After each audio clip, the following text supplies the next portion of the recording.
Okay, I don't have anything open, but we're gonna get a behind the story done. I gotta see what behind the story we're doing. Not that one. This one.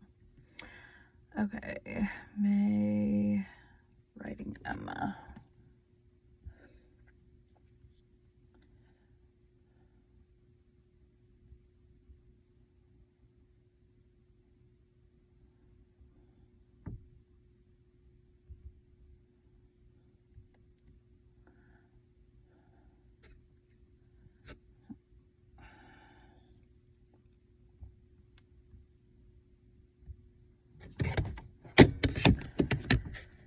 Goodness, that's not what I meant to do. Sorry. Books, songs, productions, behind the story. We are on 18. 01A.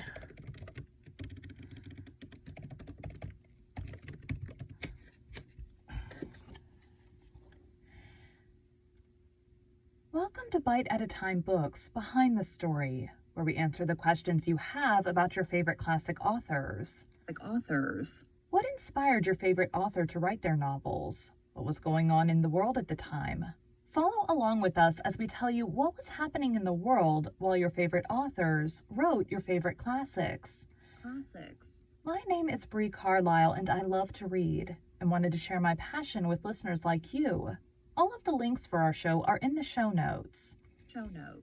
Today we'll be talking about what inspired Jane Austen to write Emma.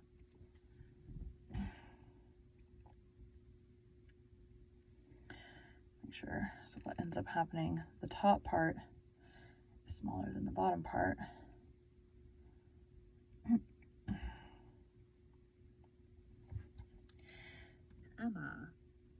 Emma by Jane Austen is a novel about youthful hubris and romantic misunderstandings. It is set in the fictional country village of Highbury and the surrounding estates of Hartfield, Randalls, and Donwell Abbey, and involves the relationships among people from a small number of families.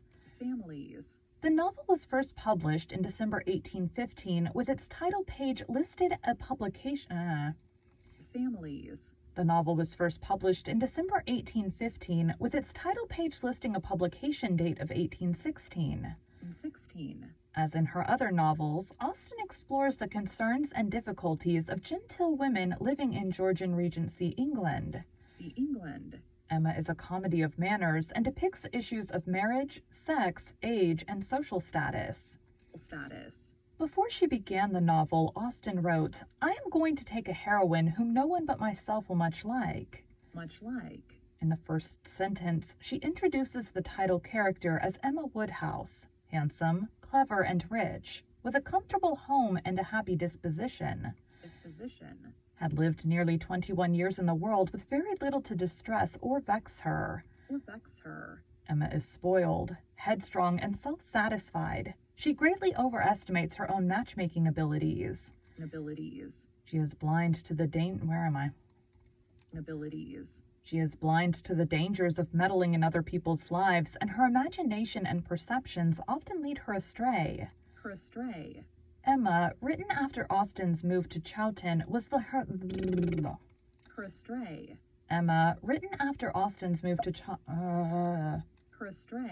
Emma, written after Austen's move to Chawton, was her last novel to be published during her lifetime, while Persuasion, the last complete novel Austen wrote, was published posthumously. The novel has been adapted for a number of films, television programs, and stage plays.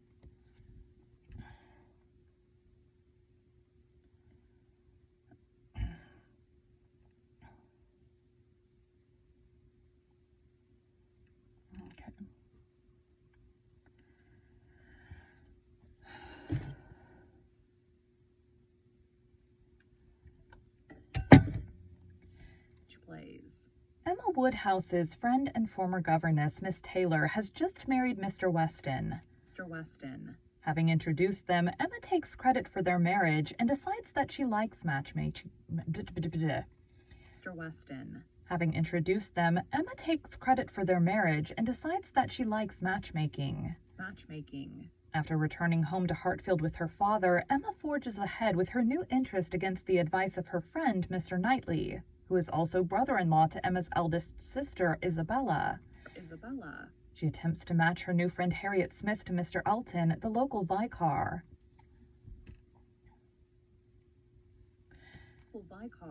Emma persuades Harriet to refuse a marriage proposal from Robert Martin, a respectable, educated, and well-spoken young farmer, though Harriet likes him. Mr. Elton, a social climber, mistakenly believes Emma is in love with him and proposes to her. When Emma reveals she believed him attached to Harriet, he is outraged, considering Harriet socially inferior.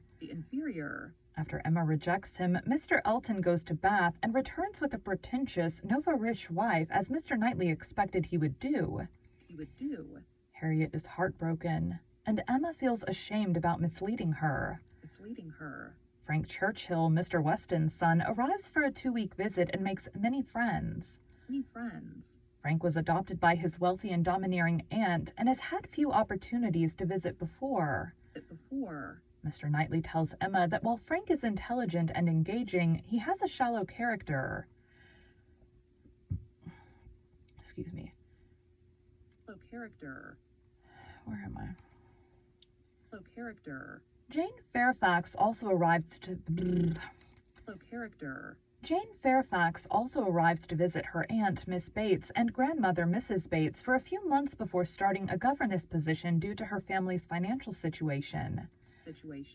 She is the same age as Emma and has received an excellent education by her father's friend, Colonel Campbell.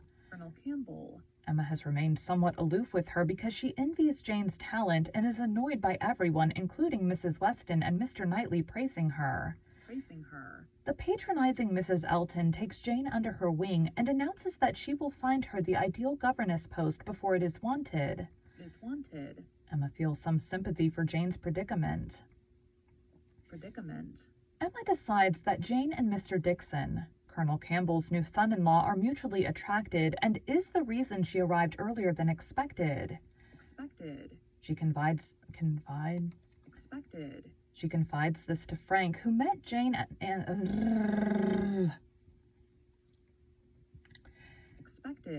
She confides this to Frank, who met Jane and the Campbells at a holiday resort a year earlier. He apparently agrees with Emma.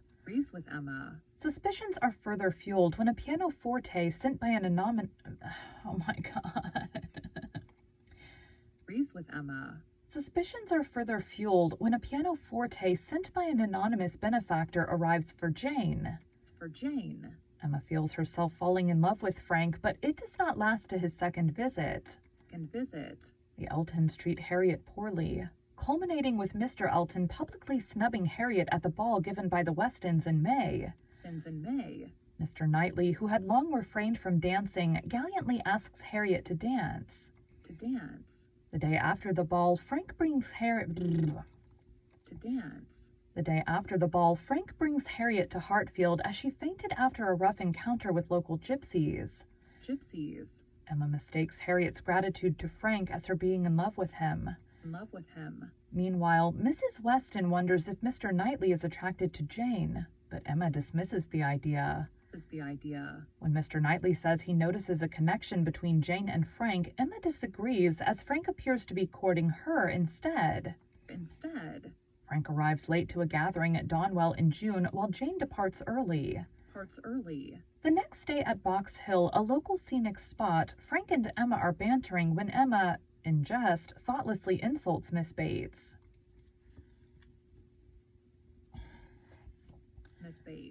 When Mr. Knightley scolds Emma for insulting Miss Bates, she is ashamed. The next day she visits Miss Bates to atone for her bad behavior, impressing Mr. Knightley. During the visit, Emma learns that Jane accepted a governess position from one of Mrs. Elton's friends. Jane becomes ill and refuses to see Emma or receive her gifts. Meanwhile, Frank has been visiting his aunt, who dies soon after his arrival. Now he and Jane reveal to the Westons that they've been secretly engaged since autumn, but Frank knew his aunt would disapprove of the match. Maintaining the secrecy strained the conscientious of the match. Maintaining the secrecy strained the conscientious Jane and caused the couple to quarrel, with Jane ending the engagement. Frank's easygoing uncle readily gives his blessing to the match. The engagement is made public, leaving Emma chagrined to discover that she had been so wrong.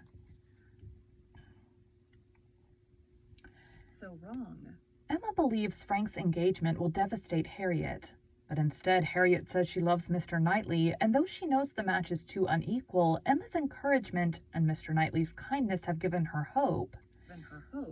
Emma is startled and realizes that she is also in love with Mr. Knightley. Mr. Knightley returns to console Emma from Frank and Jane's engagement, thinking her heartbroken. When she admits her foolishness, he proposes and she accepts. Harriet accepts Robert Martin's second proposal, and they are the first couple to marry. Jane and Emma reconcile, and Frank and Jane visit the Westons. Once the mourning period for Frank's aunt ends, they will marry. Before the end of November, Emma and Mr. Knightley are married with the prospect of perfect happiness.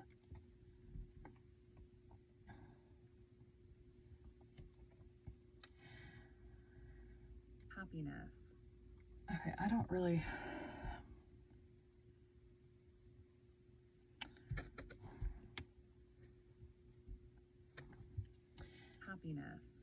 Emma Woodhouse, the protagonist of the story, is a beautiful, high-spirited, intelligent, and slightly spoiled young woman from the landed gentry.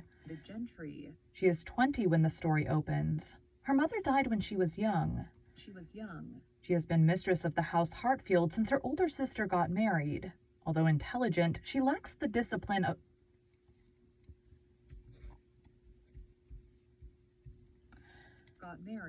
Although intelligent, she lacks the discipline to practice or study anything in depth. She is portrayed as compassionate to the poor, but at the same time has a strong sense of class status. Her affection for and patience towards her valedictorian father are also noteworthy. While she is in many ways mature, Emma makes some serious mistakes, mainly due to her lack of experience and her conviction that she is always right. Although she has vowed she will never marry, she delights in making matches for others. She has a brief flirtation with Frank Churchill. However, she realizes at the end of the novel that she loves Mr. Knightley. Mr. Knightley is a neighbor and close friend of Emma, aged 37 years, 16 years older than Emma. He is her only critic. Mr. Knightley is the owner of the estate of Donwell Abbey, which includes extensive grounds and farms. He is the elder brother of Mr. John Knightley, the husband of Emma's elder sister, Isabella. He is very considerate, aware of the feelings of the other characters, and his behavior and judgment are extremely good. Mr. Knightley is furious with Emma for persuading her to turn down Mr. Martin, a farmer on the Donwell estate. He warns Emma against pushing Harriet towards Mr. Elton, knowing that Mr. Elton seeks a bride with money. He is suspicious of Frank Churchill and his motives. He suspects that Frank has a secret understanding with Jane Fairfax. Frank Churchill, Mr. Weston's son by his first marriage, is an amiable young man who at age 23 is liked by almost everyone, though Mr. Knightley sees him as immature and selfish for failing to visit his father after his father's wedding.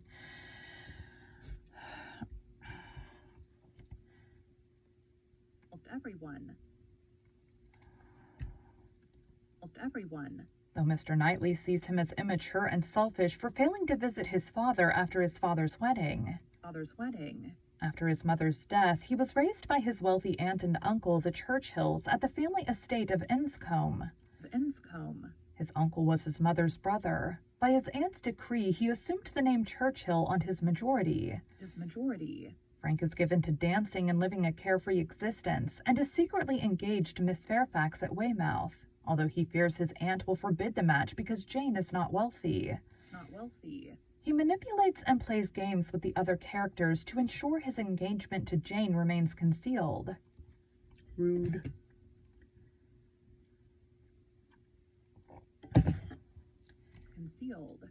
Jane Fairfax is an orphan whose only family consists of her aunt, Miss Bates, and her grandmother, Mrs. Bates. Mrs. Bates. She is a beautiful, bright, and elegant woman with the best of manners. She is the same age as Emma. She is extraordinarily well educated and talented at singing and playing the piano. She is the sole person whom Emma envies. Colonel Campbell, an army friend of Jane's father, felt responsible for Jane and has provided her an excellent education while she has shared his home and his family since she was 9 years old. She has little fortune, however, and is destined to become a governess, an unpleasant prospect. The secret engagement goes against her principles and distresses. The secret engagement goes against her principles and distresses her greatly. Harriet Smith, a young friend of Emma, just 17 when the story opens, is a beautiful but unsophisticated girl.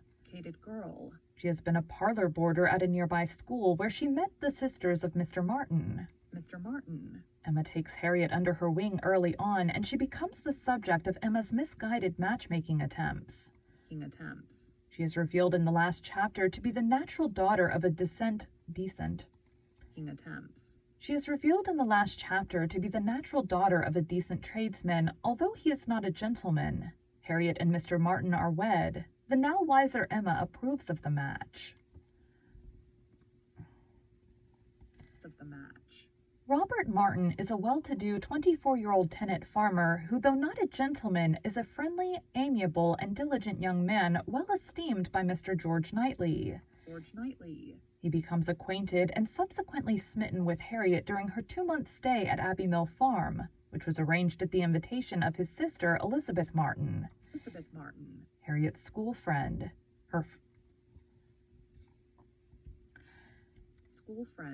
His first marriage proposal in a letter is rejected by Harriet under Emma's direction and influence, an incident which puts Mr. Knightley and Emma in a disagreement with one another.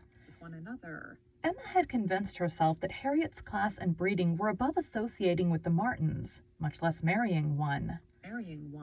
His second marriage proposal is later accepted by a contented Harriet and approved by a wiser Emma. Their joining marks the first of the 3 happy couples to marry in the end. Philip Elton is a good-looking, initially well-mannered and ambitious young vicar, 27 years old and unmarried when the story opens. Emma wants him to marry Harriet. However, he aspires to secure Emma's hand in marriage to gain her dowry of £30,000. Mr. Elton displays his mercenary nature by quickly marrying another woman of lesser means after Emma rejects him. Augusta Elton, formerly Miss Hawkins, is Mr. Elton's wife. She has £10,000 but lacks good manners, committing common vulgarities such as using people's names too intimately, as in Jane, not Miss Fairfax. Knightley, not Mr. Knightley. She is a boasting, pretentious woman who expects her due as a new bride in the village. Emma is polite to her but does not like her. She patronizes Jane, which She patronizes Jane, which earns Jane the sympathy of others. Her lack of social graces shows the good breeding of the other characters, particularly Miss Fairfax and Mrs. Weston, and shows the difference between gentility and money. Mrs. Weston was Emma's governess for 16 years as Miss Anne Taylor and remains her closest friend and confidant after she marries Mr. Weston. She is a sensible woman who loves Emma. Mrs. Weston acts as a surrogate mother to her former charge and occasionally as a voice of moderation and reason. The Weston and the Woodhouse family see each other almost daily. Near the end of the story, the Westons' baby Anna is born. Mr. Weston is a widower and a businessman living in Highbury.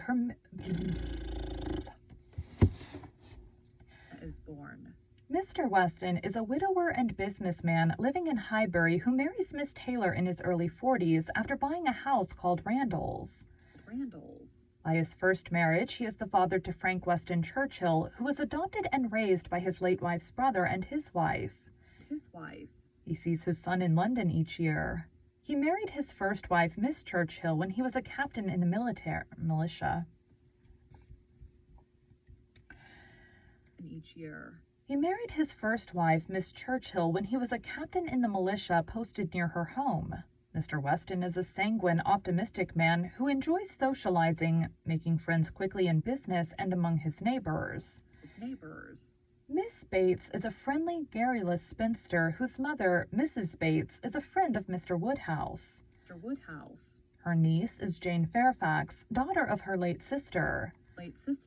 She was raised in better circumstances in her younger days as the Vicar's daughter. Now she and her mother rent rooms in the home of another in Highbury. One day Emma humiliates her on a day out in the country when she alludes to her tiresome prolixity. Mr. Henry Woodhouse, Emma's father, is always concerned for his health and to the extent that it does not interfere with his own, the health and comfort of his friends. He is a valetudinarian, similar to a hypochondriac, but more likely to be genuinely ill. He assumes that a great many things are hazardous to his health. His daughter Emma gets along with him well, and he loves both his daughters. He laments that poor Isabella, and especially poor Miss Taylor, have married and live away from him. He is a fond father and fond grandfather who did not remarry when his wife died. Instead, he brought in Miss Taylor to educate his daughters and became... Instead, he brought in Miss Taylor to educate his daughters and become part of the family. Because he is generous and well-mannered, his neighbors accommodate him when they can.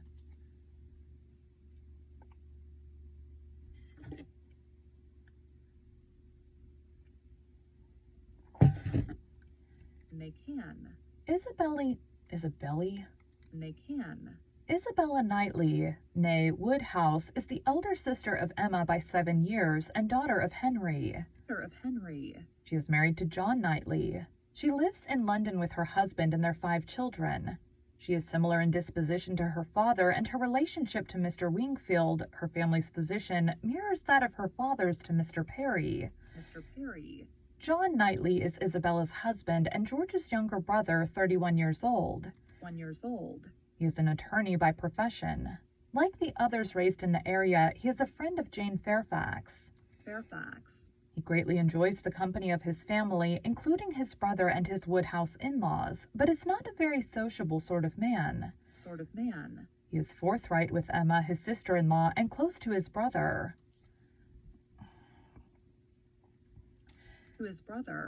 Emma was written after the publication of Pride and Prejudice and was submitted to the London publisher John Murray II in the autumn of 1815. He offered Austen £450 for this, plus the copyrights of Mansfield Park and Sense and Sensibility, which she refused. Instead, she published 2,000 copies of the novel at her own expense, retaining the copyright and paying a 10% commission to Murray.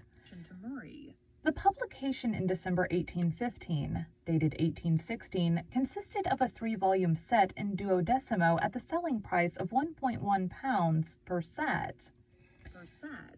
Prior to publication, Austen's novels had come to the attention of the Prince Regent, whose librarian at Carlton House, a Mr. Clark, showed her around the library at the Prince Regent's request, and who suggested a dedication to the Prince Regent in a future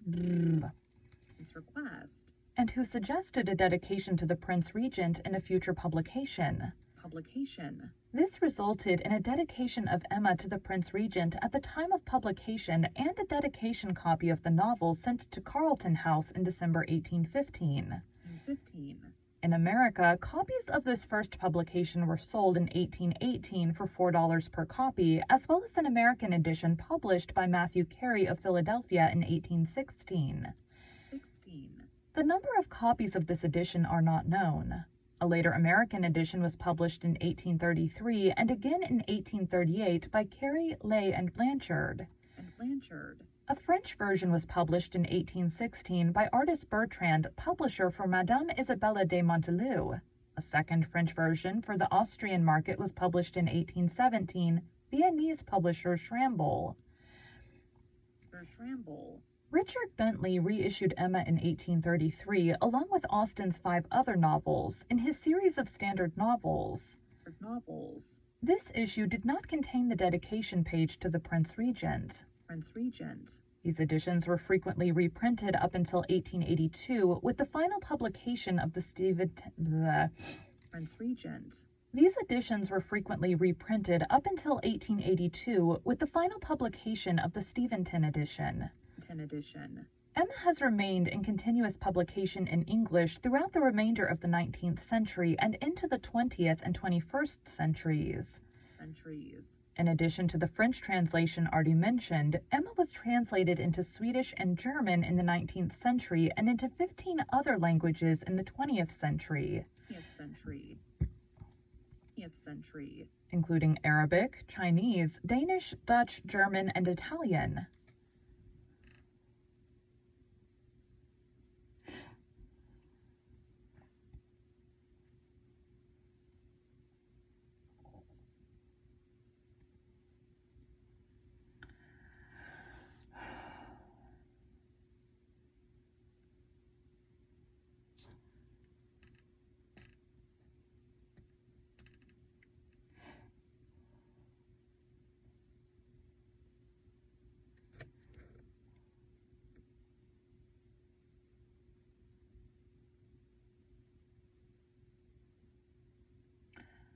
Darcy. That's the dude's name. Good God.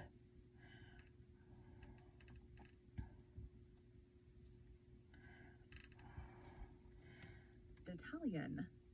Thank you for joining Bite at a Time Books Behind the Story today, while we answered some of the questions you have about one of your favorite classic authors. All of the links for our show are in the show notes. Our show is part of the Bite at a Time Books Productions Network. If you would also like to hear a story by the author we are currently featuring, check out the Bite at a Time Books podcast wherever you listen to podcasts. Right now we are reading Emma. Again, my name is Bree Carlisle, and I hope you come back next week when we answer more questions about one of your favorite classic authors. There's some things, it's like, I used to try to read the whole article. There's just some things that it's like, I don't know. If you want to know more about it, you can read more about it, but like how it was received and praise done or whatever, I mean, that's cool to know, but not necessary to know. I mean, none of this is necessary to know. So I'm trying to keep these episodes a little bit shorter. So I'm cutting out, like when we're talking about the story, I want to know like, was there something that inspired it and all of that, and all that's in the first part that I described. So she was just in general just a creative person, inspired by life or whatever. Anyways, that's it.